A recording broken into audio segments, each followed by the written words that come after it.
Hello, and thank you for downloading the Amazon show on Wisp Sports. I'm Chris Stafford, and this is Season 2, Episode 1.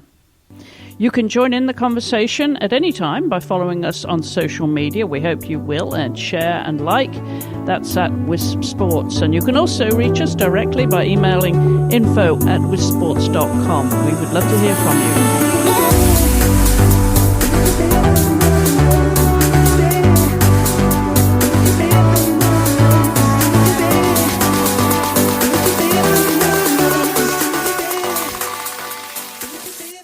My guest today is former golf coach Marci Kornegay, who achieved a life goal in 2016 when she hiked the Appalachian Trail from Maine to Georgia, and that was some 2,179.1 miles.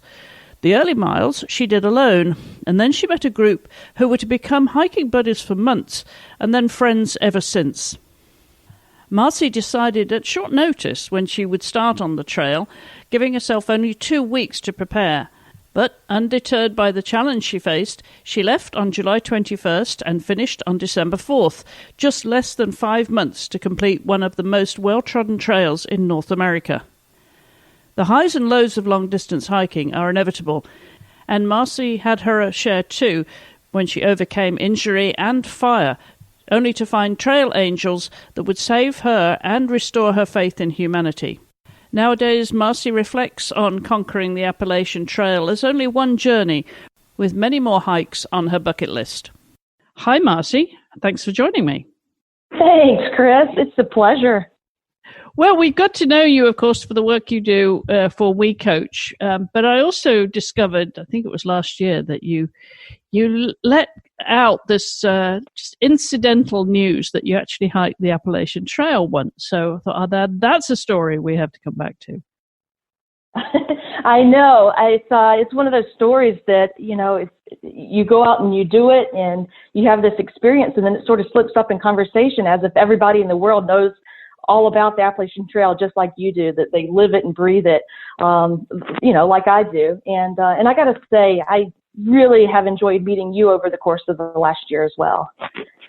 Well, thank you. So just to put this in context, it's now 4 years since you hiked, almost 4 years since you hiked it. But I want to go back to before you actually hiked it and what your hiking experience was and what motivated you. What was the incentive for you to actually take on one of the biggest trails in the U.S.?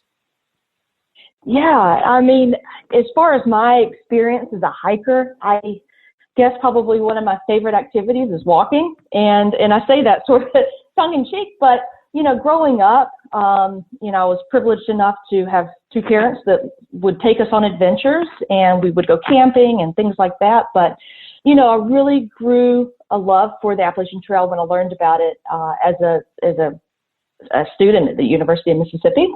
And it was one of those things that I always had in the back of my mind, I'm going to go out and hike that trail one day. And of course, life, keeps delivering all these wonderful gifts, and you become employed. And, I was the women's golf coach for about 15 years at various institutions. And my last job was the head women's golf coach at the University of South Florida in Tampa, Florida. And I was there for about 10 years, but always had the trail on my mind, and would go out, and if I had a free spring break or a long weekend, I would go out and try to get in as many miles as possible. But it was one of those things that, if you really have an appreciation for it, you find a way to learn more about it, and it sort of takes over and consumes, your thought process.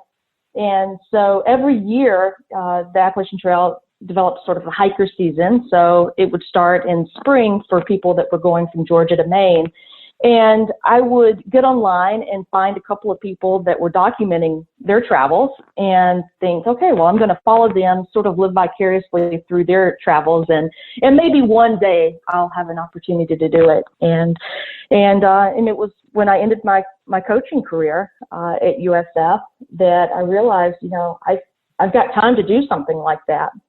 And it really didn't dawn on me that, when you're in transition of a career and you're trying to figure out what you're going to be next and where you're going to go and who you're going to do it with, you really sort of take that minute to pause and figure out, okay, well, what is it that I really want to do? And I think it was on a Sunday, Chris, I opened up the Sunday paper, and at the time, and I don't even know if this is the case anymore, but the Parade magazine insert falls out of the magazine or of the newspaper, and it was all about the Appalachian Trail.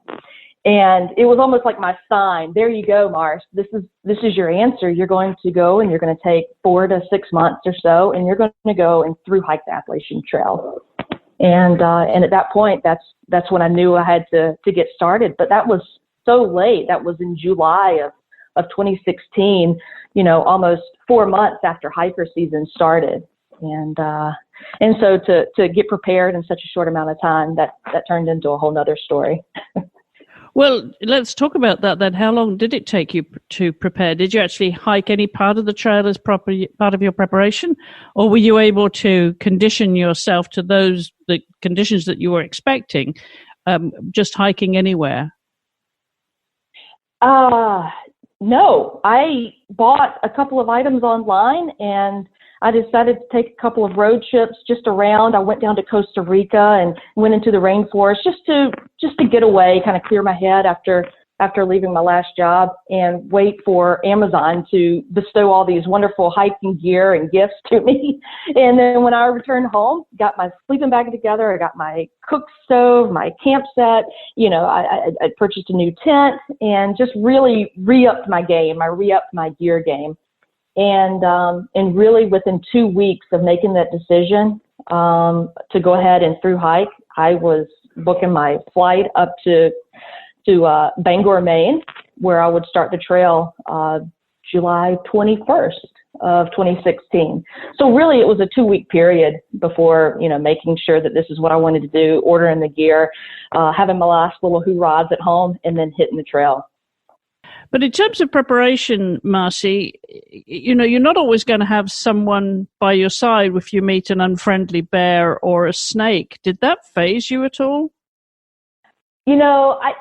It probably should have, but those are the types of things you just don't think about when you're like huffing and puffing, trying to make it up a mountain and trying to get back down the mountain to try to beat daylight or anything like that. I was chasing all of my white blazes, one after the other. I would look up every once in a while and just try to take it all in. Never really thought about what I would do in a circumstance like that. Thankfully, you brought up bears. I really didn't have that special bear encounter that I was kind of hoping to see. Of course, at a distance where it was nice and safe. But I never really questioned the navigation of it.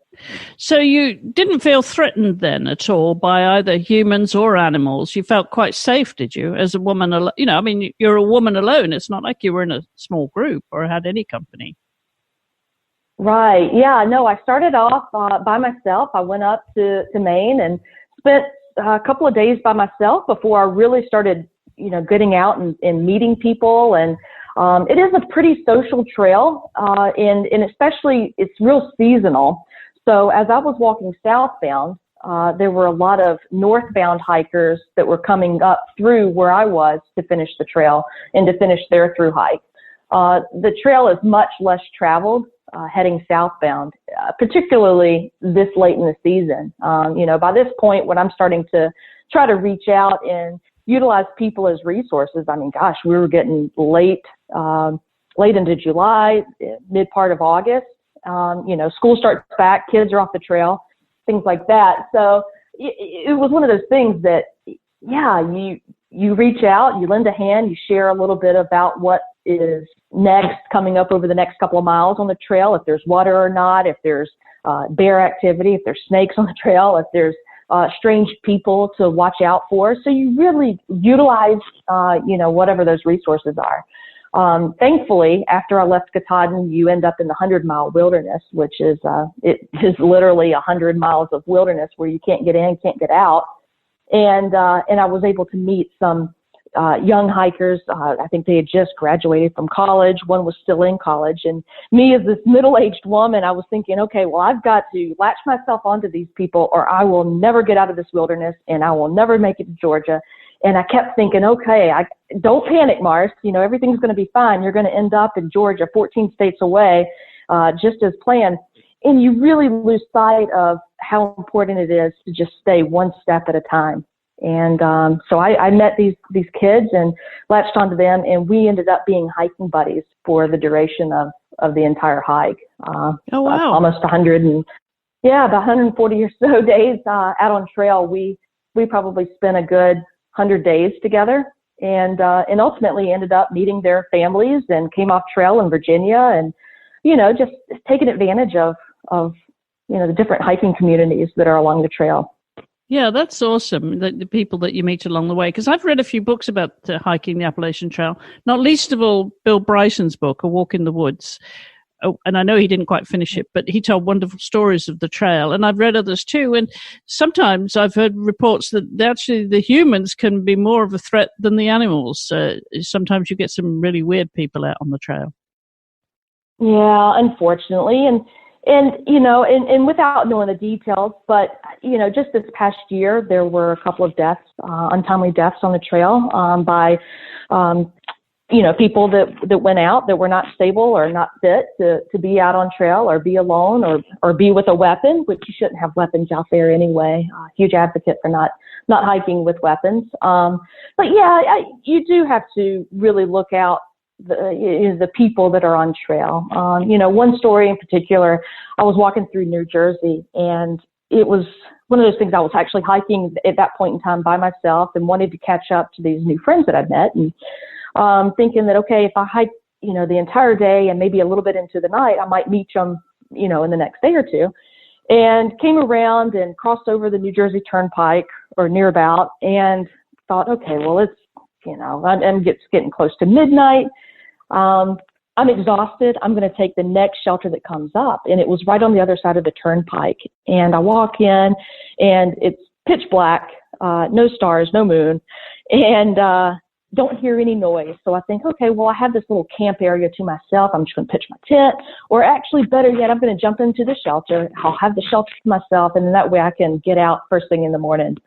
And as soon as I turn the corner, walk into the shelter, and it is absolutely full of, I guess probably the best way to put it is trail dwellers. And that is, where a lot of the homeless population, especially around some of the more traveled roads, some of the shelters do fill up with people who are not out there to intend to use the trail as a source of, nature, but it is a place to go and safely spend the night. And so, yeah, you sit there and you're like, okay, do I stay? Do I trust these people? Because you really, as an AT hiker, you let your guard down, and it's real easy to do so because it's such a friendly trail and such a social trail and all other aspects. But that night, I had that feeling you get where you just know that's not where you need to be right there. And I just kept on walking. And because of that, I got to see one of the most beautiful sunrises the next morning, and reached a really high mileage day and got in over 35 miles that little segment. And, and so it turned into a whole nother adventure that I just wasn't willing to have that night with the trail dwellers. Right. So typically, then I know it varies enormously, but typically how many miles would you have walked a day on a good day? On a good day, after I'd get my trail legs, it took a good month or so to really develop trail legs. And I say that loosely. And it also depends on the type of terrain that we'd be going over.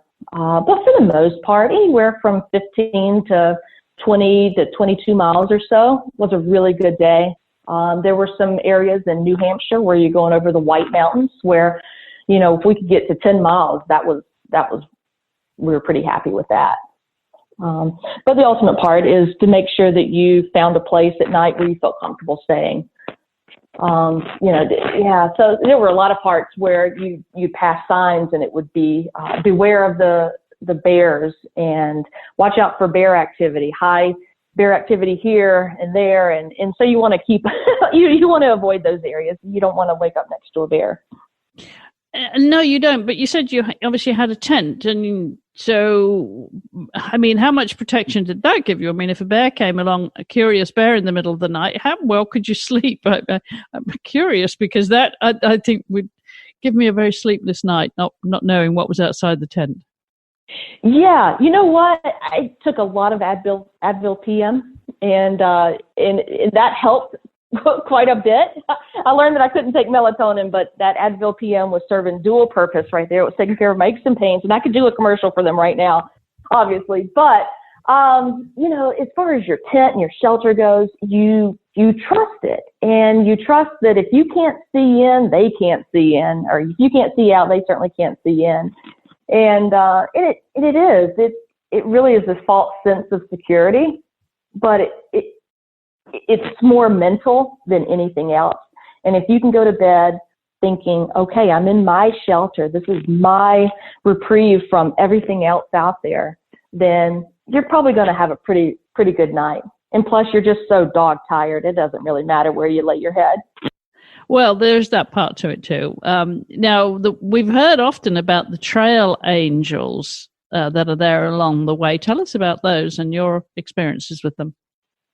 Yeah, trail angels are it's part of the trail community, and people who want to be around the trail, the hikers, they want to give back. There's a lot of controversy I hear now about trail angels and how it sort of ruins the element of survival and getting through and the toughness factor. But I can tell you, I didn't meet a trail angel I didn't appreciate at that time. They were so good at offering, whether it be, offering a place to stay on their floor, or in their house, bringing you in, cooking you meals, going out and meeting you actually on the trail and grilling up some burgers and, offering you that really cold adult frosty beverage, or, I really had actually probably one of my best trail angel experiences, hiking through, I believe I was around New Hampshire, and it all started when I was walking down this mountain called Franconia Ridge, and I was in a hurry because I believe it was a Friday night, and the post office in these small mountain villages or mountain towns, they close at 4:00 in the afternoon. So if you have a package waiting for you, you want to do everything that you can to get down, because the post offices in these small towns, they're either going to close at an early time and not be open on the weekend. And so I remember it was, that Friday, and I was rushing down the mountain and not paying attention, and tripped and fell. And I fell on this really sharp rock, and it was one of those falls where you're laying in the dirt and you don't know if you're still there or not. You sort of have this out-of-body experience. You're like, is this tears or these blood? Can I move? And you start wiggling your toes and working your way up your body. And then you realize, okay, I'm okay. Nothing's broken, I don't think, although there's extremely numbness in my legs. And I look down and I'm thinking, oh my gosh, there's blood everywhere. There's part of my leg, kind of smeared in the ground. And I'm thinking, I'm never going to make it down to the post office. I'm so worried about this post office box because it had food in it that I hadn't eaten in weeks. And about that time, I sort of roll over and I hear somebody coming up the trail, and it happened to be a retired nurse medic. And I mean, talking about being at the right place to make a fall like that, and then having a nurse, Absolutely. An Army nurse medic, taking a day trip with her little nurse medic fanny pack. She was going to go meet her son, and she caught me. She ran up and completely took care of me. Didn't pull out the tourniquet, but did have the little bandages and the glue, and sort of pieced my parts of my leg back together again and bandaged me up. And anyway, that story all to say that I made it back down 5 minutes before the post office was supposed to close. And then all of a sudden I meet this family who had just finished their day hike. They were cleaning up, about to jump in their car, head into town, and they were there to give me a ride into town. And I got my box, and I was able to, just sit there for a minute with my box, and I just welled up with tears and emotion. And I think that was the one time on trail where I really thought, oh my gosh, if you just start paying attention to the people that are around you and how willing people can be to help you, your entire life experience will completely open up and change. And I just sat there and just really stewed on that, because that was that was a little bit more than the business of a trail angel feeding me a hamburger or a hot dog. It was whether or not I was going to spend the night face down in the dirt or not. Yeah, that's wonderful. And I did read that you said it restored your faith in humanity doing this trail, for the people that you met and the help you got along the way. Yeah, I mean, and going back to that one fall, my leg was probably, hindsight, needed stitches and antibiotics and everything else. But a couple of days later, when wounds start turning colors, I guess we'll keep this really clean. I ended up at a trail angel's house, and she happened to be an emergency room nurse. And she, I was like, yeah, if you don't mind, just take a look at this and let me know. I mean, is my foot going to fall off? Do I need to go into the hospital? And she went in and brought me back some antibiotics, and and it's just one of those things. She didn't have to do that. That's probably breaking the law. And she did it anyway. She knew that I didn't want to go and sit in the ER and take the time to do those types of things. And she let me stay an extra day, sort of nursed everything back. And, it was enough to mentally know that, hey, I'm going to be okay. I got people that are taking care of me and I don't know them. They're strangers. And in these types of stories, they happened pretty much in every state. And in particular, we've had other trail angels that came out. And in 2016, Gatlinburg underwent a huge forest fire, wildfires that took over a lot of the Great Smoky Mountains.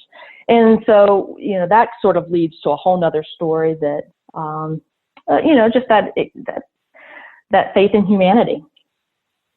Yeah, it certainly does. You really put it to the test, don't you, when you do something like this, because you're so vulnerable. Yeah, and you don't mean to. It just sort of happens. And I swear, something happens whenever you just allow those types of things just to let it go and let people in.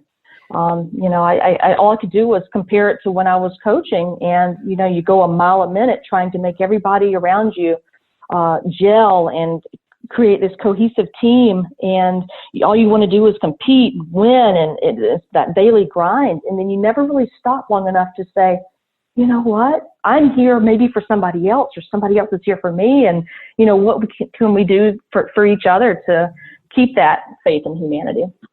Yeah, I understand you had to have a trail name. That was, part of the rituals of doing the trail. Is it that you get a trail name? And who decided on that? Did you name yourself? Yeah, you know what? It is, and it's sort of fun to wait and see what kind of name you actually get. Me being such an enthusiast of the trail, I knew about trail names, and I knew that I didn't really want a stranger naming me something. I'd seen way too many bad trail names out there. And, I didn't want to get anything inappropriate, which tends to happen if you do something stupid. And I knew that my track record, I might pull something stupid and get stuck with it for the rest of my life.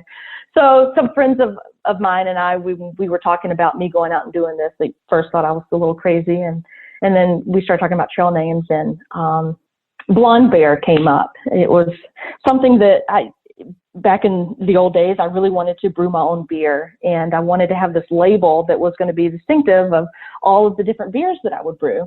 And then since my hobbies have changed, but it sort of stuck that Blonde Bear would be my name, and then I would be able to attach that experience onto this new beer label that I was going to move forward with when I got off the trail. Right. Are you brewing yet? I've done it once, and I didn't finish all the bottles, and I figured maybe I should just, let the experts take care of that type of thing. I'd move on to some other hobby. Right, exactly. And I'm sure you've been doing a lot of trail hiking since that Appalachian Trail, have you, Marci? You didn't get burnt up? Oh, no, not at all. And it's going to be one of those things that we're coming up in the spring. I'm going to start following another couple more hikers, and I'll get that bug again. But the great thing about it is I just recently moved to Maine, and for, over 200 miles of Appalachian Trail, just a couple hours away. So I'm looking forward to getting out and doing some day hikes and reliving that a little bit. I can imagine. Well, 2,179 0.1 miles. Let's not forget that. 0.1 miles. North to south. Quite an achievement and something that I'm sure you'll always treasure. Now, having done it, and I know the memories will stay with you forever. So what would you say to anyone who's contemplating doing the trail? Find a way to do whatever it is that's just eating you up inside that you really want to do or that you really want to try. I mean, it was just such a rewarding experience for me to go out and do something that I always wanted to do, that I knew so much about, but never had the time or the capacity to be able to do. And now I've got so many wonderful memories of it. I've got wonderful pictures, wonderful friends. These kids that I've met, they've turned into friends. We keep up and we keep taunting each other about when the next trail is going to happen or what is it going to be. And I think that that's definitely an experience that hopefully it's not the highlight of my life, but right now it definitely was one of those moments that plenty of stories can come out of. I'm sure, but does it set your sights even higher now? Does it make you more competitive in a way and adventurous to do other big trails? It does. It does. And, I think about so many wonderful trail systems that we have here in the States. The PCT, and just in my backyard is the continuation of the Appalachian Trail, both internationally up into Canada. And you got the Long Trail to finish out the entire length of the state of Vermont, the Florida Trail, the Continental Divide. So there's plenty of trails here in the States that have piqued an interest, and I would love to get back out. I don't know if I'll, have the situation where I could take another 4 to 6 months to do a through hike, but I definitely know that it's important for me to take a little bit of time to do some section hiking. As a matter of fact, I would love to get back into the Smoky Mountains. I really didn't have a chance to enjoy those, that part of the trail when I did the through hike. As I alluded earlier, in 2016, there was a huge wildfire that came and broke out. And as we're hiking through, the smoke's getting so much thicker and it's freezing cold, and you think it's starting to snow, but it's really ash falling down. And when you make out into this parking lot called Newfound Gap, and there's no cars at all. And all you want to do is just get down to Gatlinburg to go refuel, go brush your teeth in a real sink, and not quite live like a homeless person on the trail. And by the time we got to Gatlinburg, it was pretty much closed down because of all the air quality. And and just like I said, tying this back, it's restoring your faith in humanity. We counted on a guy named Funk Master V, who was a taxi cab driver. He was also a ghost wrestler and a ghost hunter and an amateur wrestler. And those are the types of guys that you never think are going to help you. And they were the ones that pulled us out of a city that was about to burn down. I mean, when you look out and you're trying to do laundry at your hotel, you're the only people that are staying there. You look up the mountain, there's fire surrounding you on all 360 viewpoint. And this guy just shows up and he's like, let's get out of town. I'm headed that way. Let's get out of here. And those are the types of stories, like at the time you think, what am I doing in the situation? But hindsight, 3 years later, 4 years later, those are the stories that I absolutely live for. So yeah, I can't wait for the next trail. Would you say that he saved your life? Would it be that dramatic? I think that without him, things would have been a whole lot more challenging. Possibly. And, I mean, when we ended up in Gatlinburg, it was a complete ghost town.